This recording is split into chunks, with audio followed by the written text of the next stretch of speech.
नमस्ते विद्यार्थियों, मैं भगवान सिंह अजमेर क्लासेस के ऑनलाइन यूट्यूब चैनल में आपका हार्दिक स्वागत करता हूं। विद्यार्थियों, इस वीडियो को पूरा देखें और अपने साथियों में से ज़रा शेयर करें ताकि उनको भी फ़ायदा हो सके। आप इस चैनल को सब्सक्राइब करें। तो आज के करंट अफेयर्स पर चर्चा करते हैं, जिसमें मुख्य रूप से 3 पॉइंट्स पर बात करेंगे। पहला जो आपके पॉइंट दे रखा है इसमें वो है जय नारायण व्यास विश्वविद्यालय जोधपुर के द्वारा जो इंडिया कारा युग के 6 जीवाश्म खोजे गए हैं उसके बारे में बात करेंगे। इसके अलावा दूसरा जो पॉइंट है आपके डॉक्टर विलियम किचिक के द्वारा कोरोना पर किया गया जो शोध है उसके बारे में बात करेंगे। और तीसरा जो पॉइंट है वो है आपके के कस्तूरीरंगन के द्वारा बच्चों की ऑनलाइन शिक्षा पर जो असहमति व्यक्त की गई उसके बारे में बात करेंगे। तो आप पहला क्वेश्चन देखिए, इसमें इंडिया कारा युग के अब तक के सबसे बड़े जीवाश्म किस विश्वविद्यालय के भूविज्ञान विभाग ने खोजे हैं? तो राइट आंसर है जय नारायण व्यास विश्वविद्यालय जोधपुर। विद्यार्थियों, इसके बारे में मैं आपको थोड़ा डिटेल्स में बताता हूं क्योंकि क्वेश्चन महत्वपूर्ण है और इसमें कई क्वेश्चंस बनते हैं आपके और भी, इसलिए मैं बता देता हूं आपके इस बारे में। ये जो जीवाश्म जो इन्होंने खोजे हैं यानी जय नारायण व्यास विश्वविद्यालय जोधपुर के भूविज्ञान विभाग के ने जो ये जीवाश्म खोजे हैं, ये जीवाश्म तस्तरी नुमा आकार के हैं और ये 32 से 84 सेंटीमीटर तक के हैं। 32 से 84 सेंटीमीटर तक के हैं ये जीवाश्म। यहाँ पर एक और बात मैं आपको बताऊं इसमें कि ये जो जीवाश्म खोजे गए हैं वो जोधपुर के सूरसागर में छीतर के पत्थर की खानों में जो खोजे गए हैं और ये मांसल शरीर वाले जीवों के जीवाश्म हैं। इसके अलावा देखिएगा एक वो जो है यहाँ पर मैं आपको बताऊं इसमें, इससे पहले लखनऊ विश्वविद्यालय के एक शोध में जोधपुर में ही 75 सेंटीमीटर का जीवाश्म जो है खोजा गया था, जो कि इंडिया कारा युग का सबसे बड़ा जीवाश्म था। और अब यह जो जीवाश्म जो मिला है यहाँ वो 84 सेंटीमीटर का है। हालांकि यहाँ पर जो अन्य जो जीवाश्म मिले हैं, क्योंकि यहाँ पर कुल जो 6 जीवाश्म इन्होंने खोजे हैं, तो इन 6 जीवाश्म में सबसे बड़ा जो जीवाश्म है वो 84 सेंटीमीटर का है और जो बाकी अन्य है वो कुछ छोटे भी हैं। तो ये अभी मैंने आपको जो बताया कि लखनऊ विश्वविद्यालय ने यहाँ पर ही यानी जोधपुर में ही जो है 75 सेंटीमीटर का जीवाश्म खोजा था, जो कि इंडिया कारा युग का सबसे बड़ा जीवाश्म था। परंतु अब जो है इन्होंने ये जीवाश्म जो यहाँ पर जो खोजा है जो वो 84 सेंटीमीटर का है, यानी कि अब तक का सबसे बड़ा जीवाश्म यही है अब। और जैसा मैंने आपको बता दिया कि यहाँ पर इन्होंने कुल जो 6 जीवाश्म खोजे हैं, तो इनमें से कुछ छोटे भी हैं परंतु सबसे बड़ा जीवाश्म वो 84 सेंटीमीटर का है।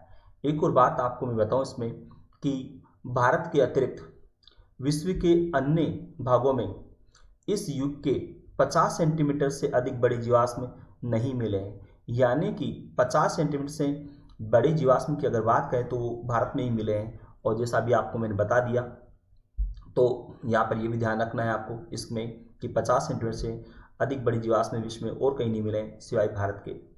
और इस युग के जीवाश्म सबसे पहले ऑस्ट्रेलिया की इडियाकारा पहाड़ी पर मिले और इसीलिए जो है इसका नाम इडियाकारा युग पड़ा।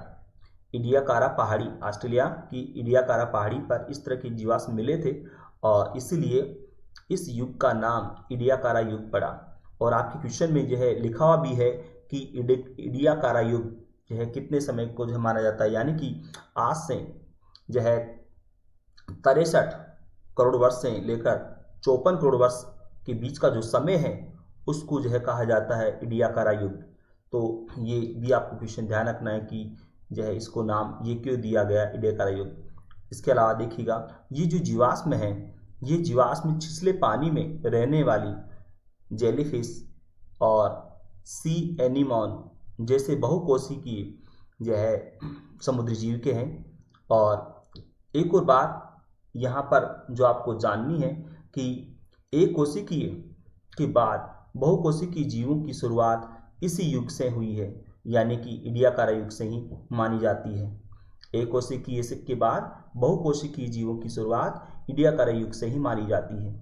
तो विद्यार्थियों, इसमें आपको जो मैंने अतिरिक्त जो है बातें बताई है, अतिरिक्त जानकारी जो दी है, उसमें क्वेश्चंस आपको याद रखने हैं। और तो इसमें मैं रिपीट कर देता हूँ आपको। एक तो ये आपको याद रखना है कि यहाँ सबसे बड़ा जो जीवाश्म मिला है वो 14 सेंटीमीटर का है, और कुल जो है मिले हैं यहाँ पर जीवाश्म 6। और इसमें आपको ये भी ध्यान रखना है कि इससे पहले 75 सेंटीमीटर का जीवाश्म खोजा गया था यहाँ पर जोधपुर में ही, और ये जो जीवाश्म जो खोजे गए हैं ये भी जोधपुर में ही, या जोधपुर के पास है सूरसागर। तो वहाँ पत्थर की जो खाने हैं, छीतर पत्थर वहाँ पर निकाला जाता है। वहाँ जो पत्थर है उसका नाम है छीतर पत्थर। तो छीतर पत्थर की खानों में ही जो है ये जीवाश्म जो है मिले हैं 6। इसके अलावा आपको ये भी याद रखना है कि इसका युग का नाम इडियाकारा युग क्यों है। और आपको इसमें एक और बात ध्यान रखनी है कि ये एक कोशिकीय से बहुकोशिकीय जीवों की से शुरुआत किस युग से हुई, ये आपको याद रखना है। तो आपको अगला क्वेश्चन देखना है। डॉक्टर विलियम किचिथ किस देश के वैज्ञानिक व माइक्रोबायोलॉजिस्ट हैं जिन्होंने अपने शोध में निष्कर्ष निकाला है कि कोरोना वायरस प्लास्टिक, लोहा, स्टील, एल्युमिनियम आदि पर 3-4 दिन या ज़्यादा दिनों तक टिक सकता है, परंतु तांबे पर सिर्फ 4 घंटे ही जीवित रह सकता है। ये इन्होंने अपने शोध में बताया है, निष्कर्ष जो है अपने शोध में ये निष्कर्ष निकाला है इन्होंने। तो ये एक बड़ी उपलब्धि मानी जा रही है इनकी तरफ से। और ये वैज्ञानिक हैं कहाँ के, तो ब्रिटेन के, आपको ध्यान रखना है। और एक बात और मैं आपको बताऊँ इस तांबे के बारे में अगर बात करें तो विद्यार्थियों ये जो है तांबे की जो एक वैज्ञानिक जो कारण है उसके बारे में तो खैर हमारे आयुर्वेद में काफ़ी कुछ जो है तांबे के बारे में पहले से ही बताया हुआ है, परंतु अब विदेशों में भी तांबे के बर्तनों जिसमें जग, गिलास, बोतल, इनका प्रयोग जो है तांबे के बर्तनों का इनका जो है प्रयोग वहाँ पर शुरू किया जा चुका है, क्योंकि वो भी जो है जान चुके हैं कि तांबे की क्या उपयोगिता है। और वहाँ पर तो विद्यार्थियों न केवल बर्तन बल्कि जो है पानी की पाइप में भी जो है तांबे का उपयोग किया जा रहा है, यानी कि तांबे की जो है पाइपें ही, पानी की जो पाइपें हैं वो तांबे की पाइपें लगाई जा रही है। और यहाँ पर एक और बात मैं आपको बताऊँ, एक अन्य शोध में जो है ये पाया गया कि जिन अस्पतालों के आईसीयू में तांबे के बेड प्रयोग किए गए वहाँ पर 95% बैक्टीरिया को रोकने में मदद मिली और रोगी भी जल्दी स्वस्थ हो गए। तो ये तांबे की एक जो है उपयोगिता है। इसके अलावा आप जानते हो आयुर्वेद में तो बहुत कुछ है इसके बारे में, यानी कि आयुर्वेद में तांबे के बहुत से जो है लाभ बताए गए हैं। और तांबे के बारे में आपको मैं बताऊं, जो आयुर्वेद में कहा गया है उसके बारे में कि तांबे के बर्तन में पानी जो है रखा जाता है तो चार्ज हो जाता है, और ये पानी भोजन के पाचन के साथ अन्य प्रकार के संक्रमणों से भी हमें बचाता है। तो ये तांबे की उपयोगिता है जो कि हमारे यहाँ तो पुरातन काल से ही इस उपयोगिता को जानते हैं और उपयोग में भी लेते हैं, परंतु विदेशों में भी अब तांबे की उपयोगिता को समझा जा रहा है और वहाँ पर भी इसका उपयोग किया जा रहा है। तो और यहाँ पर ये कोरोना की महामारी के दौरान इन्होंने डॉक्टर विलियम किचिथ ने ये जो शोध करके ये बात भी बता दी है कि कोरोना जो है वायरस ये तांबे पर 4 घंटे से ज़्यादा जीवित नहीं रह सकता, जबकि अन्य जो है बर्तन हैं उन पर 3-4 दिन या उससे भी ज़्यादा जीवित रह जाता है।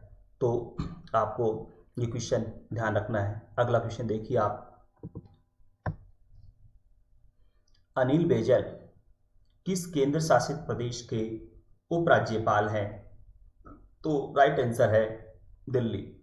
विद्यार्थियों यहाँ पर अनिल बैजल का ये क्वेश्चन मैंने इसलिए लिया है क्योंकि आपको पता होना चाहिए जो दिल्ली के मुख्यमंत्री हैं अरविंद केजरीवाल, तो अरविंद केजरीवाल ने अभी हाल ही में जो है कहा था कि जो है दिल्ली के जो अस्पताल हैं उनका उपयोग दिल्ली की जो है लोगों के लिए ही, यानी कि कोरोना वायरस जो फैल रहा है वहाँ पर, तो कोरोना वायरस से संक्रमित मरीजों का इलाज जो है वो दिल्ली वालों के लिए ही किया जाएगा, यानी दिल्ली के अस्पतालों का उपयोग दिल्ली के जो है लोगों के लिए ही किया जाएगा, अन्य राज्यों के जो लोग हैं उनके लिए वहाँ पर नहीं किया जाएगा। परंतु अनिल बैजल ने उनके इस जो है प्रस्ताव को अस्वीकार कर दिया। उन्होंने कहा कि मरीज ही होता है, उसको जो है किसी भी तरह से रोका नहीं जा सकता, या यूँ कहें कि जो है चाहे वो हॉस्पिटल कोई सा भी हो, चाहे वो केंद्र शासित प्रदेश का हो, चाहे किसी राज्य का हो, तो उसमें सबको जो है इलाज पाने का अधिकार होता है। इसलिए उन्होंने अरविंद केजरीवाल के इस प्रस्ताव को अस्वीकार कर दिया, यानी कि उनको उसको खारिज कर दिया है। और तो विद्यार्थियों, मैंने ये क्वेश्चन इसलिए भी लिया है क्योंकि एग्जाम में आपके राज्यपाल, उपराज्यपाल, इनकी जो है पूछे जाते हैं नाम, राज्यों के राज्यपालों के नाम पूछे जाते हैं, उपराज्यपालों के नाम पूछे जाते हैं। तो ये भी आपको इस तरह से नाम याद रखना है कि दिल्ली के उपराज्यपाल वर्तमान में कौन है। विद्यार्थियों, इसके अलावा जो आपके इसमें दे रखा है जम्मू कश्मीर, तो जम्मू कश्मीर के जो उपराज्यपाल हैं वो है गिरीश चंद्र मुर्मू, और लद्दाख की जो उपराज्यपाल हैं वो है राधा कृष्ण माथुर, और दिल्ली दिल्ली क्या, इसमें एक जो अन्य ऑप्शन दे रखा पुदुचेरी, तो पुदुचेरी की जो है उपराज्यपाल हैं वो है आपके किरण बेदी। तो विद्यार्थियों, ये जो चारों जो ऑप्शन दे रखे हैं, तो ये जो है केंद्र शासित प्रदेश हैं। और तो मैंने बता दिया आपको कि दिल्ली के उपराज्यपाल अनिल बैजल, जम्मू कश्मीर के उपराज्यपाल गिरीश चंद्र मुर्मू, और लद्दाख के उपराज्यपाल राधा कृष्ण माथुर, पुदुचेरी की उपराज्यपाल हैं वो है किरण बेदी। अब बच्चों, क्योंकि केंद्र शासित प्रदेश आपको मालूम होना चाहिए जो है 5 हैं, तो 4 तो इसमें आपके लिखे हुए हैं। एक है अंडमान निकोबार द्वीप समूह, तो वो भी केंद्र शासित प्रदेश है। तो यहाँ मैंने ये 5 जैसे केंद्र प्रदेश हैं, वैसे केंद्र शासित प्रदेशों की संख्या तो 8 है, आप जानते हो, परंतु 5 ऐसे केंद्र शासित प्रदेश हैं जहाँ पर उपराज्यपाल का पद है। तो 4 के नाम तो आपके इसमें आ गए। अब 5वां जो है जो केंद्र शासित प्रदेश जहाँ पर उपराज्यपाल का पद है, तो वो है अंडमान निकोबार द्वीप समूह। तो वहाँ के उपराज्यपाल का नाम भी आपको याद रखना है। एडमिरल सेवानिवृत्त हैं, तो एडमिरल डी के जोशी, सेवानिवृत्त एडमिरल डी के जोशी, वो अंडमान निकोबार द्वीप समूह के उपराज्यपाल हैं।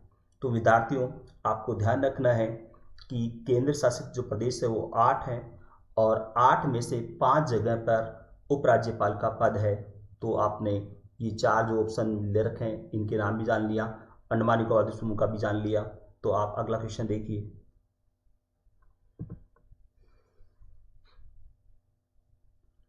उष्णकटिबंधीय चक्रवात क्रिस्टोबल से कौन सा देश प्रभावित हुआ है? तो राइट आंसर है यूएसए। विद्यार्थियों, अभी हाल ही में ये चक्रवात यहाँ पर आया है, तो इससे जो है यूएसए में काफ़ी नुकसान हुआ, परंतु ज़्यादा जो है नुकसान नहीं हो पाया क्योंकि ये चक्रवात वहाँ पर टकराने के बाद शिथिल पड़ गया, यानी कि कमज़ोर पड़ गया था। इसलिए यहाँ पर कोई ज़्यादा जो है बड़ी भारी क्षति तो नहीं हुई, परंतु फिर भी यहाँ पर का क्षति तो हुई है। तो इसमें अगला क्वेश्चन देखिए आप। किस प्रख्यात वैज्ञानिक ने कहा है कि वह बच्चों की ऑनलाइन शिक्षा की अवधारणा के पक्ष में नहीं है? तो राइट आंसर है के कस्तूरीरंगन। विद्यार्थियों, आपको मालूम होना चाहिए इनके बारे में, क्योंकि के कस्तूरीरंगन एक बड़ा नाम है।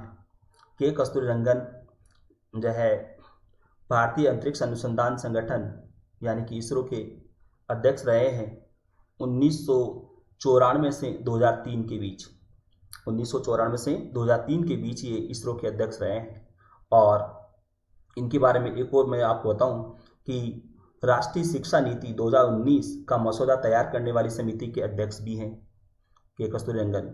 इसके अलावा आपको मैं बताऊं इनके बारे में कि ये राज्यसभा के सदस्य भी रह चुके हैं, और के कस्तूरीरंगन को जो है पद्मश्री, पद्म भूषण, पद्म विभूषण से भी सम्मानित किया जा चुका है।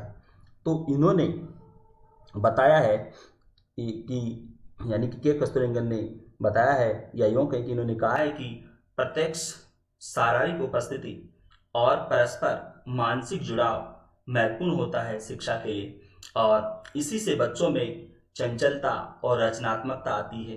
उन्होंने कहा कि आमने सामने के संपर्क बातचीत और विचारों के आदान प्रदान के पारंपरिक तरीकों पर जोर दिया जाना चाहिए। उन्होंने कहा कि अगर आपने बातचीत के जरिए लगातार मस्तिष्क को उभारने का कार्य नहीं किया तो प्रत्यक्ष रूप से आप अपने नौजवानों को सर्वश्रेष्ठ दिमागी शक्ति और प्रस्तुति से वंचित रखने जा रहे हैं। तो इन्होंने जो है बच्चों के लिए ऑनलाइन शिक्षा के बारे में जो अपनी असहमति प्रकट की है कि ये बच्चों के लिए ठीक नहीं है। और इसके अलावा जो है विद्यार्थियों, आपको मैं बताऊं, एक और जो है वैज्ञानिक जो भारत रत्न सम्मानित है, जो है जिनका नाम प्रोफेसर CNR राव, जो कि भारत रत्न सम्मानित है, उन्होंने भी बच्चों की ऑनलाइन शिक्षा के बारे में असहमति प्रकट की है। तो विद्यार्थियों, आपको ध्यान रखना है के कस्तूरीरंगन के बारे में जो मैंने अतिरिक्त जानकारी दी है वो आपको ध्यान रखनी है कि ये इसरो के अध्यक्ष रह चुके हैं। दूसरा, आपको मैंने बताया कि ये राष्ट्रीय शिक्षा नीति 2019 का मसौदा तैयार करने वाली समिति के अध्यक्ष भी हैं। इसके अलावा राज्यसभा सदस्य भी रहे हैं, पद्मश्री, पद्म भूषण, पद्म भूषण से सम्मानित हैं। तो ये भी आपको ध्यान रखना है। और क्योंकि आप जानते हो नागरिक जो सम्मान है उसमें सबसे बड़ा जो नागरिक सम्मान होता है वो भारत रत्न होता है। और भारत रत्न के बाद पद्म विभूषण, पद्म विभूषण के बाद पद्म भूषण और फिर होता है पद्मश्री।